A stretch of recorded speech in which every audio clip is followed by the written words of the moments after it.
Hello friends, आप देख रहे हैं मूवी रनर्स। आज मार्वल का what if 8th episode release हुआ है, जिसका टाइटल है व्हाट इफ अल्ट्रॉन वन। और ये पॉसिबिलिटी अब तक देखे सारे पॉसिबिलिटी से बहुत मजेदार है, क्योंकि इसमें हमें अगर अल्ट्रॉन एज ऑफ अल्ट्रॉन में जीत गया तो क्या होगा ये दिखाया है। और मैं ये बात बोल सकता हूँ कि अब तक देखे सारे व्हाट इफ एपिसोड में ये बेस्ट एपिसोड है। और आज हम इस वीडियो में इस एपिसोड का ब्रेकडाउन करेंगे। चलिए, इस एपिसोड के स्टार्टिंग में भी हर एपिसोड की तरह वॉचर बोलना शुरू करता है। और वो बोलते हैं कि हमने अभी तक वर्ल्ड को एंड होते हुए कई बार देखा है, पर इस पॉसिबिलिटी को देख के मुझे भी दुख होता है। फिर हम देखते हैं कि नताशा बाइक चला रही है और उसके पीछे अल्ट्रॉन बॉट्स पड़े हैं, और वो किसी को तो 90 सेकंड्स टाइम लिमिट लगने के लिए बोल रही है। और अगर हम ये सीन को देखें तो हर जगह पूरा डिस्ट्रक्शन है और कोई भी इंसान नहीं बचा हुआ है। और नेक्स्ट सीन में हम देख सकते हैं कि क्लिंट आके नताशा के पीछे पड़े हुए सारे अल्ट्रॉन बॉट्स को मार देता है। और यहाँ पे अगर हम ऑब्जर्व किए तो क्लिंट के काम नहीं है और वो बकी की तरह एक रोबोट आर्म पहन के आर्चरी कर रहा है। और फिर आगे नताशा और क्लिंट मिलके सारे अल्ट्रॉन बॉट्स को मार देते हैं, और मारने के बाद वो डिस्कस करते हैं कि और एक सेकंड एक्स्ट्रा हुआ तो अल्ट्रॉन को हमारा लोकेशन पता चल जाएगा। और अभी हमें समझ में आता है कि वो दोनों रशिया के ब्लैक विडो ट्रेनिंग सेंटर में आए हैं।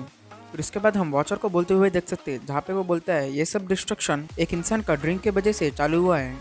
फिर हम टोनी स्टार्क को देख सकते हैं, जिसे पूरी दुनिया को एक आर्मर पहनाना है, इसीलिए वो अल्ट्रॉन को बनाता है माइंड स्टोन की मदद से। और अल्ट्रॉन पूरी पास स्टडी करने के बाद उसे लगता है कि अगर वर्ल्ड पीसफुल रहना चाहिए तो यहाँ पे ह्यूमैनिटी नहीं रहना चाहिए, इसीलिए वो ह्यूमैनिटी को डिस्ट्रॉय करना चाहता है। और इसीलिए वो एक ऑर्गेनिक बॉडी को तैयार करता है। और फिर से वॉचर बोलता है तुम्हारे यूनिवर्स में सारे एवेंजर्स मिलकर अल्ट्रॉन से बॉडी छीन कर उसे विजन बनाते हैं, जो एक सुपर हीरो बनता है। पर यहाँ पे अल्ट्रॉन सक्सेसफुली अपने बॉडी को विजन में ट्रांसफर कर देता है और माइंड स्टोन को भी, जिसके बाद वो सारे एवेंजर्स को हरा कर न्यूक्लियर मैसेज को फायर कर देता है, जिसके वजह से पूरा वर्ल्ड डिस्ट्रॉय हो जाता है। और यहाँ पे हम एक सीन में देख सकते हैं कि पूरे एवेंजर्स को अल्ट्रॉन ने अकेला ही हरा दिया था। और यहाँ पे ब्लैक विडो और हॉकआई नहीं थे, इसीलिए वो दोनों बच गए थे। और यहाँ पे ये बात क्लियरली समझ में आ रही कि व्हाट इफ का मतलब सिर्फ आयरन को मारना ही है, क्योंकि हर एक दो एपिसोड में हम आयरन मैन को मरते हुए देख सकते हैं। इसीलिए व्हाट इफ मतलब आयरन मैन खत्म। Bye bye, tata, goodbye, गया। और यहाँ से थोड़ा वॉइस चेंज होगा क्योंकि माइक खराब होने की वजह से। और फिर हम देखते कि ये सब होने के बाद सिर्फ अकेला विजन ही बचा था पूरी दुनिया में। पर पीछे से वॉचर बोल रहा है ये तो सिर्फ शुरुआत है, क्योंकि हम देखते कि विजन के पीछे से एक पोर्टल ओपन हुआ था, जिसके अंदर से थैनोस बाहर आ रहा था। और उसके हाथ में गॉम्प्लेट है, जिसके अंदर वो सारे इन्फिनिटी स्टोन्स थे सिवाय माइंड स्टोन को छोड़ के। और मैं श्योरली बोल सकता हूँ कि नेक्स्ट सीन को देख के सारे मार्वल फैन शॉक होंगे, क्योंकि हम देखते कि विजन ने अपने माइंड स्टोन की मदद से थैनोस को हाफ में कट कर दिया था।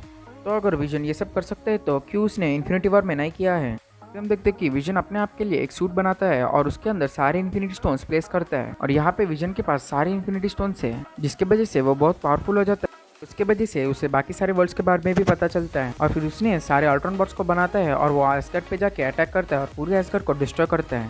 उसके बाद वो सोविक दिन को जाके अटैक करता है, जहाँ पे उसे रोकने के लिए गार्डियंस ऑफ द गैलेक्सी रहते हैं, पर भी कुछ काम नहीं होता है और वो पूरे प्लेनेट को डिस्ट्रॉय कर देते हैं। और अगर हम इस शॉट को देखें तो यहाँ पे गमोरा प्रेजेंट है, थैनोस के पास सोल स्टोन भी है।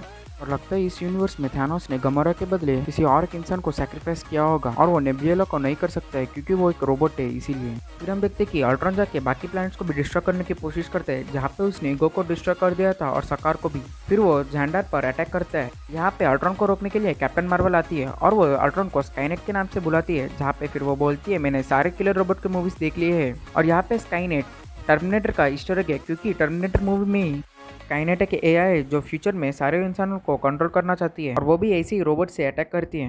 और ये डायलॉग बोलने के बाद कैप्टन मार्वल अपने फुल पावर से अल्ट्रॉन को उस प्लेनेट का इनर कोर तक ढकल देती है। फिर भी अल्ट्रॉन को कुछ नहीं होता और वो एक ही झटके में पूरी प्लेनेट और बाकी के आजू बाजू में सारे प्लैनेट्स को भी डिस्ट्रॉय कर देता है। फिर अल्ट्रॉन बोलता है मैंने सब कुछ खत्म कर दिया। फिर हम देखते कि पीछे से वॉचर बोल रहे हैं अब अल्ट्रॉन को कुछ काम नहीं रहेगा, क्योंकि उसका पूरा टास्क खत्म हो गया है। पर यहाँ पे शॉकिंगली अल्ट्रॉन को यह बात सुनाई देता है, क्योंकि अब अल्ट्रॉन के पास हाई लेवल कॉन्शियसनेस है। और इसीलिए हमने देखा था कि एक एपिसोड में डॉक्टर स्ट्रेंज भी वॉचर के बात सुन सकते हैं। और यहाँ पे अल्ट्रॉन वॉचर के बात सुनने के बाद वो वॉचर के नजदीक जाता है, जहाँ पे इसे देख के वॉचर डर जाता है और वो विंडो को क्लोज कर देता है, जिसके बाद वो बोलते हैं मैंने सब कुछ देखा है पर ऐसा कभी भी नहीं हुआ है। फिर वो बोलते हैं अगर अल्ट्रॉन को मल्टीवर्स के बारे में पता चल गया तो पूरी मल्टीवर्स डिस्ट्रॉय हो सकती है। और ये बात को सुन के वॉचर बहुत डर जाता है और वो बोलते हैं मशीन्स कभी भी नहीं जीत सकते और अभी भी एक छोटी सी होप बची हुई है।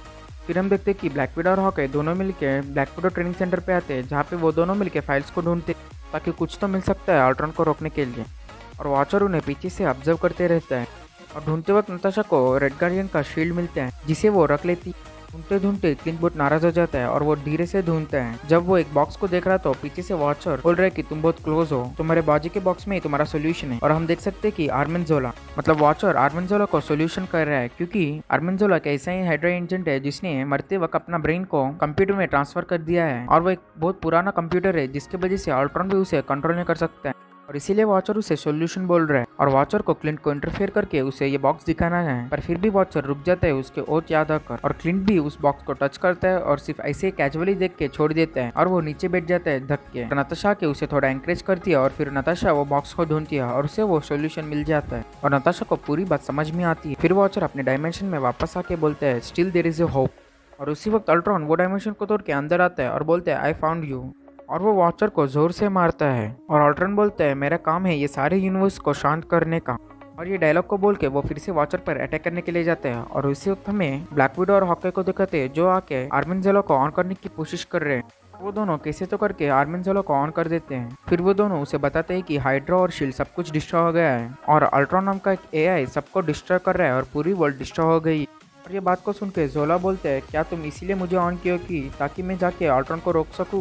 मैं तुम्हारे साथ कभी भी हाथ नहीं मिलाऊंगा, इसीलिए मैं ये काम नहीं करूंगा। ये बात सुनते ही क्लिंट जाके जोला के सीपीयू के अंदर पानी डालने की धमकी देता है जोला को, और ये देखते ही जोला मान जाता है उन्हें हेल्प करने का। फिर उसके बाद नताशा पिज़्ज़ा सेंटर को कॉल कर पिज़्ज़ा ऑर्डर करती है जिसे अल्ट्रॉन बॉट ने उठाया है, और ये काम इसीलिए करती है ताकि अल्ट्रॉन को उसकी जगह पता सके कि आर्मेंजोला बोलते हैं कि उनके कॉन्टैक्ट में आके ही वो डाटा ट्रांसफर कर सकता है। फिर उसके बाद वो क्लिंट के एरो में आर्मेंजोला का डाटा स्टोर करते हैं, और उसके बाद वो कंप्यूटर्स को जला देते हैं, और थोड़ी ही देर में अल्ट्रॉन बॉट्स आके वो सब देखते हैं। और उसी वक्त क्लिंट वो एरो को अल्ट्रॉन बॉट पे शूट करता है, और फिर ब्लैक विडो और हॉकाई कैसे तो करके वो अल्ट्रॉन बॉट को अपने पास लेते हैं और डोर को क्लोज कर देते हैं। और थोड़ी ही देर में आर्मेंजोला वो बॉट को कंट्रोल करता है, और उसी वक्त नताशा उसके पैर उड़ा देती है ताकि वो कहीं भी भाग नहीं सकता। बाकी अल्ट्रॉन बॉट्स मिलके वो डोर को तोड़ने की बहुत कोशिश करते हैं, इसीलिए वो दोनों डॉक्टर जोला को अपना काम जल्दी करने के लिए बोलते हैं। फिर जोला 231 बोल के एक तरह की वेव्स को इमिट करते हैं, पर फिर भी अल्ट्रॉन बॉट्स नहीं रुक।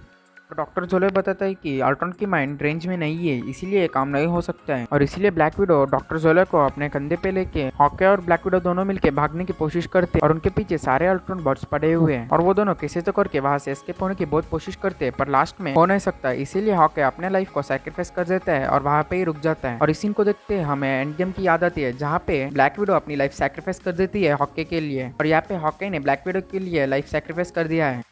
बाहर आते ही ब्लैक विडो डॉक्टर जोले से पूछती है क्यों तुम अल्ट्रॉन से कनेक्ट नहीं कर पा रहे हो? तब डॉक्टर जोले बताते हैं अल्ट्रॉन की माइंड रेंज इस यूनिवर्स में नहीं है। तब ब्लैक विडो बोलती है अगर ये यहाँ पे नहीं है तो कहाँ पे होगा? फिर हम देखते हैं कि अल्ट्रॉन और वॉचर के बीच में बड़ी सी फाइट हो रही है, जहाँ पे अल्ट्रॉन पूरी इन्फिनिटी स्टोन की मदद से वॉचर पर अटैक कर रहा है। फिर भी वॉचर अपने पावर्स की मदद से अल्ट्रॉन को रोक रहा है और उसे दूर धकेल दिया।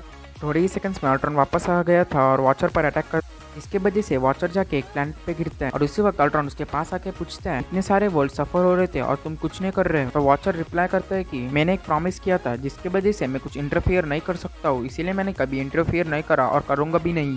तभी अल्ट्रॉन बोलता है ये सारे वर्ल्ड्स को मैं पीस दिला के ही रहूंगा, और वो ये बात बोलते ही वॉचर पर अटैक कर देते हैं। वॉचर भी शील्ड की मदद से उसे रोक देता है। फिर इसके बाद वॉचर भी अपना फुल पोटेंशियल में चले जाता है, जहाँ पे वॉचर ने भी एक आर्मर पहनता है और वो अल्ट्रॉन पर अटैक करने के लिए चले जाते हैं, और इसकी वजह से अल्ट्रॉन और वॉचर के बीच में बड़ी सी फाइट होती है, जहाँ पे अल्ट्रॉन वॉचर को सारी डायमेंशन में खींच के लेके जाता है, और उसके बाद वो एक यूनिवर्स को ही खा लेता है। फिर वॉचर जाके न्यूयॉर्क में गिरता है एक यूनिवर्स का, जहाँ पे स्टीव रॉजर्स प्रेसिडेंट बन रहा है, और वॉचर को देखते ही सारे लोग उसके फोटोज निकालते हैं, और उसी वक्त अल्ट्रॉन भी उसके पास आता है और उसे जोर जोर से मारना शुरू करता है, और वॉचर को लगते एक एक पंच से एक एक डायमेंशन चेंज हो रहा था, और उसे जोर जोर से मारने के बाद अल्ट्रॉन फाइनली वॉचर को खत्म करने वाला था, पर उसी वक्त वॉचर अपना फुल पोटेंशियल से अल्ट्रॉन को एक पंच मारता है और वहां से भाग जाता है। फिर अल्ट्रॉन बोलता है इससे कुछ फर्क नहीं पड़ेगा क्योंकि अब मैं सब कुछ देख सकता हूँ यहाँ से।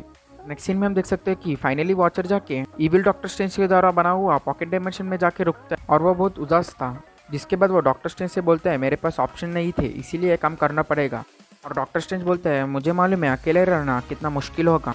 तब डॉक्टर स्ट्रेंज बोलते हैं क्या तुम रेडी हो तुम्हारा प्रॉमिस ब्रेक करने के लिए? तब वॉचर बोलते हैं यू वांट मी टू से इट? डॉक्टर स्ट्रेंज यस बोलता है, जिसके बाद वॉचर उसे हेल्प मांगता है अल्ट्रॉन को हराने के लिए, और यहाँ पे ये एपिसोड खत्म हो जाती है। लगता है इसके बाद ये डॉक्टर स्ट्रेंज और वॉचर मिलके एक सुपर हीरो की टीम बनाएंगे और अल्ट्रॉन को हराएंगे, और आगे के वीडियोस का भी मैं ब्रेकडाउन लाऊंगा, इसीलिए प्लीज़ ये चैनल को सब्सक्राइब करें और अपने फ्रेंड्स के साथ शेयर करें और इस वीडियो को लाइक दीजिए। थैंक यू दोस्तों, मिलते हैं अगले वीडियो में।